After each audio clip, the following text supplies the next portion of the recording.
আসসালামু আলাইকুম এভরিওয়ান, কি অবস্থা সবার, কেমন আছেন? আজকে আমি আপনাদের সাথে খুবই সুন্দর আর খুবই মজার চকলেট ব্ল্যাক ফরেস্ট ময়েস্ট কেকের রেসিপি শেয়ার করব। আশা করছি আমার রেসিপিটি ভালো লাগবে। প্রথমে এখানে একটি বাটি নিয়েছি, এর মধ্যে 3টি ডিম নিয়েছি। আর ডিমটা ফ্রিজে থাকলে অবশ্যই কিন্তু 1 থেকে 1.5 ঘন্টা আগে বের করে নর্মাল করে নিতে হবে। এখন ডিমটাকে আমি প্রথমে 1 থেকে 2 মিনিটের মতো বিট করে নিচ্ছি। প্রথমে ডিমটাকে বিট করে নেওয়ার পর এখানে আমি বিটারটা অফ করে হাফ কাপ পরিমাণ চিনি নিয়েছি। চিনিটা আমি অল্প অল্প দিয়ে বিট করে নিয়েছি। আর চিনিটা কিন্তু অল্প অল্প দিয়ে বিট করতে হবে, যতক্ষণ না পর্যন্ত চিনিটা না গলবে ততক্ষণ পর্যন্ত বিট করে নিতে হবে। আর বিট করতে করতে দেখবেন এক পর্যায়ে চিনিটা খুব ভালোভাবে গলে যাবে। আর কিছুক্ষণ পর পর বিটারটা অফ করে দিয়ে যখন বিট করবে তখন কিন্তু বিটারটা নষ্ট হবে না। এখন আমি বিট করতে করতে দেখুন ডিমের এই মিশ্রণটা পুরো সাদা ক্রিমের মতো হয়ে গেছে। আর ক্রিমের মতো হয়ে যাওয়ার পর আমি বিটারটা অফ করে এখন আপনাদেরকে দেখিয়ে দিচ্ছি। দেখুন এখন কিন্তু বিটার থেকে এই যে মিশ্রণটা পড়ছে সেটা কিন্তু সাথে সাথে মুছছে না, তখনই বুঝতে হবে ডিমের ফোমটা পারফেক্ট হয়েছে। এখন আমি বিটারের কাঁটাটা সরিয়ে নিচ্ছি, একটি কাঁটা রেখে দিব মেশানোর জন্য। প্যাচুলা দিয়ে সাইডের অংশটা নামিয়ে নিচ্ছি। আর এভাবে কিন্তু পারফেক্টভাবে ডিমের ফোমটা করে নিতে হবে। এখন আমি অন্য একটি বাটির মধ্যে চালনি রেখে হাফ কাপ নিয়ে নিচ্ছি ময়দা, 1 টেবিল চামচ নিয়ে দিচ্ছি কর্নফ্লাওয়ার, 4 টেবিল চামচ দিয়ে দিচ্ছি কোকো পাউডার, 1 চা চামচ বেকিং পাউডার, 1/4 চা চামচ লবণ দিয়ে সবগুলো শুকনো উপকরণ চেলে নিচ্ছি। আমি এখানে 2 টেবিল চামচ কোকো পাউডার দিয়েছি আর 2 টেবিল চামচ পরে ব্যবহার করেছি। আর সবগুলো শুকনো উপকরণ কিন্তু একসাথে ব্যবহার করা দরকার ছিল আমার।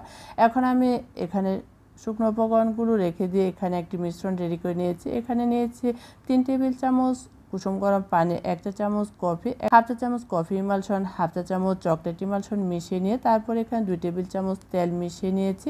এখন এই ব্যাটারের মধ্যে সবগুলো শুকনো উপকরণ অল্প অল্প দিয়ে মিশিয়ে নিব। আর মেশানোর সময় কিন্তু কফির যে মিশ্রণটা রেডি করে নিয়েছি সেটাও কিন্তু অল্প অল্প দিয়ে দিব দুইবারে। এখন আমি এই শুকনো উপকরণগুলো একটু স্পিডে আপনাদেরকে দেখিয়ে দিচ্ছি। এতটা স্পিডে কিন্তু আমি মিশিয়ে নিয়ে খুব আলতোভাবে মিশিয়ে নিতে হবে। আমি একটু আপনাদেরকে ভিডিওটা কমিয়ে নেওয়ার জন্য এখানে স্পিডটা বাড়িয়ে দিয়েছি। আর এই মিশ্রণটা কিন্তু রেডি করে নেওয়ার পর আরও 2 টেবিল চামচ কোকো পাউডার দিয়েছি। এই কোকো পাউডারটা কিন্তু ব্যাটারের মধ্যে সরাসরি দিলে একটু সময় লাগে মিশতে, একটু দানা দানা থেকে যায়, তাই সবগুলো শুকনো উপকরণ আগেই মিশিয়ে নিতে হয়।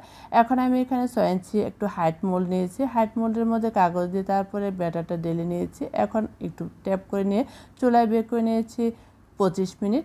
এই চুলা থেকে আমি উঠিয়ে নিয়ে ঠান্ডা করে নিয়েছি। এখন কাগজটা সরিয়ে কেকটা আপনাদেরকে মোল্ড আউট করে তারপরে কেটে দেখিয়ে দিচ্ছি। দেখুন এই কেকটা কিন্তু খুবই সফট আর খুবই ময়েস্ট হয়েছে।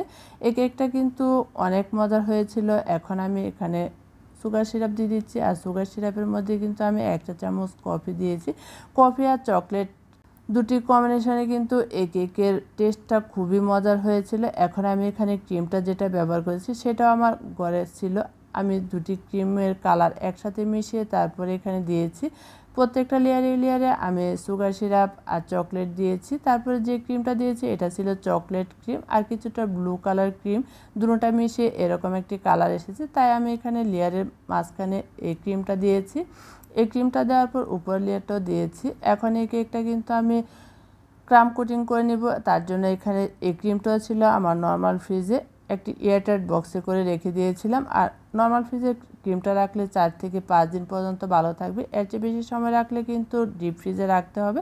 এখন একটু ভালোভাবে আবার একটু মিশিয়ে নিচ্ছি প্যাচুলার দিয়ে ক্রিমটাকে। এভাবে মিশিয়ে কিন্তু ক্রিমটা কিন্তু ব্যবহার করা যায়। এখন পুরোটাকে আমি ক্রাম কোটিং করে নিয়ে তারপরে ফাইনাল কোটিং করে নিয়েছি। তারপরে এই কেকটি আধা ঘন্টার জন্য নর্মাল ফ্রিজে রেখে দিয়েছিলাম। তারপরে এখানে M1 নজেল দিয়ে পুরোটাকে হোয়াইট কালার ক্রিম দিয়ে কিন্তু ডেকোরেশন করেছি। আজকের এই কেকটা ডেকোরেশনটা কিন্তু আমি আমার মন মতো করে নিয়েছি, যেহেতু এই কেকটি আমার বাসায় খাবে। আমার ছেলের জন্মদিন উপলক্ষে এই কেকটি করা, তাই এই কেকটি আমি আমার মতো করে নিয়েছি। এখন হ্যাপি বার্থডে লেখাটা লিখে নিয়েছি। এই গানাশটাও ঘরে ছিল, তাই এই কালার গানাশ দিয়ে কিন্তু লেখাটা লিখে নিয়েছি। এই চকলেটটা আমার ছেলে কিন্তু আমাকে আর ওর বাবাকে গিফট করেছিল। এই চকলেটটা দিয়ে আজকের এই কেকের ডেকোরেশনটা করব।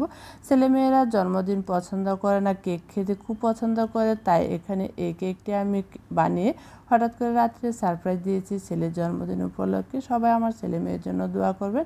আর এই কেকের টপার হিসাবে এই চকলেটটাই কিন্তু আমি ব্যবহার করেছি ডেকোরেশনের জন্য।